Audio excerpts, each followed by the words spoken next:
What's up guys, and welcome to another Pokemon, speculation video. Now that we know that they're gonna showcase next week actually footage from the possible new game, we are going to make a speculation video. I've been really holding off on this one because I really feel that this is way too early, but this is a thing that they showcase on the new Pokemon movie that I feel that or rather I hope that it's not a big deal or it's not gonna be showcased, but at the same time, when I did see it, I felt that it looked weird enough to kind of highlight.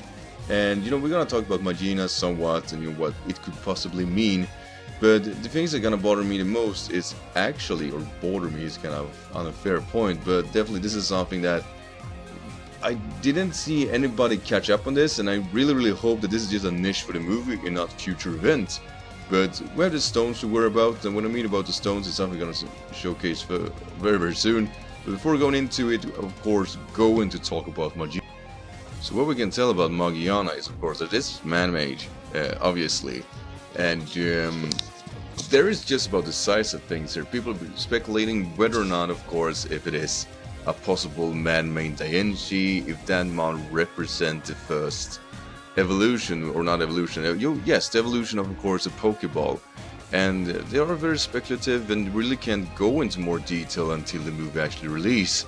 But we get a picture here, of course, about the head, how they function. It seems to be a robotic head, basically attached to the Pokemon in mind. And yeah, I mean, this feels like some clothing, and of course something like a beam-like thing is coming out of it.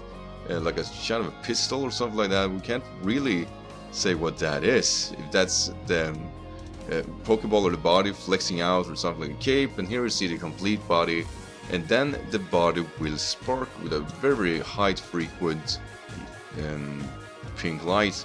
And I really thought at first, or once I saw this, that this looked very familiar.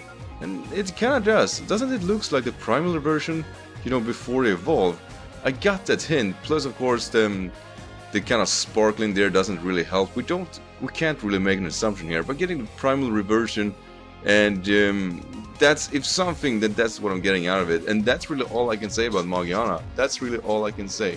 Now, to the more interesting part, and something I think is going to come to fruition in actually Sun and Moon. When this villain is showcased, he's showcased with something very unique. And that is a staff or a scepter, and that scepter he has a gem. And not only that, but of course this villain's scepter, the head of that scepter is formed like the Mega Stone. And that's something that really took a toll on me, like what? Why would it be formed like that? And I feel that that's worth talking about a little bit, to be completely honest and frank here. Because the scene afterwards, they will showcase him actually Mega Evolving two Pokemon at the same time. Of course we get an emblem on him, of course being of a darker pattern, of course the Mega Stone. But he Mega Evolves two Pokemon at the same time. And I feel that that's a big deal. I actually do. Not because of the movie plotline or anything like that, but mostly it has to do with his staff.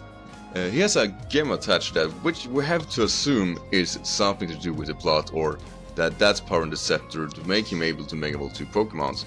And the reason that's a big deal is because we are always been restricted to one Mega Evolution. I think, hope and theorize that in the next installment, being of course Sun and Moon, and I really think we are gonna get the access to Mega Evolve 2 Pokemon at the same time in battles. I really hope I'm wrong about this, but there would be no reason for them of showcasing, of course, this function, not because out of a sheer villainy function, I guess I could say. But I am a firm believer that that is exactly what's gonna happen. And of course, I don't have too much to go on because we really just have a trailer from a movie, which I probably won't even look at. I only watched the first one. Haven't watched the other 18 movies now. What the hell? Anyway, stay on topic. But the reason I take this up is because, of course, of the Japanese logo from the Sun and Moon. And like I said, there's sheer amount of speculations here, and I can only take so much out of that.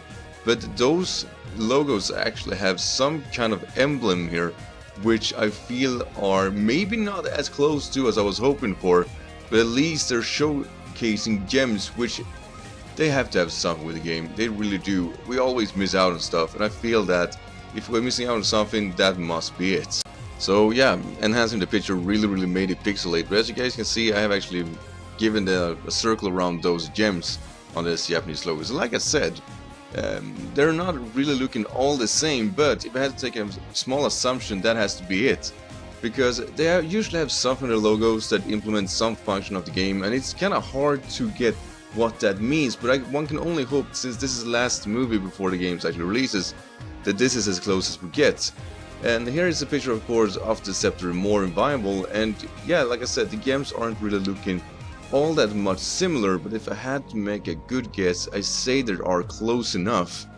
And I really hope that this is what they're gonna showcase.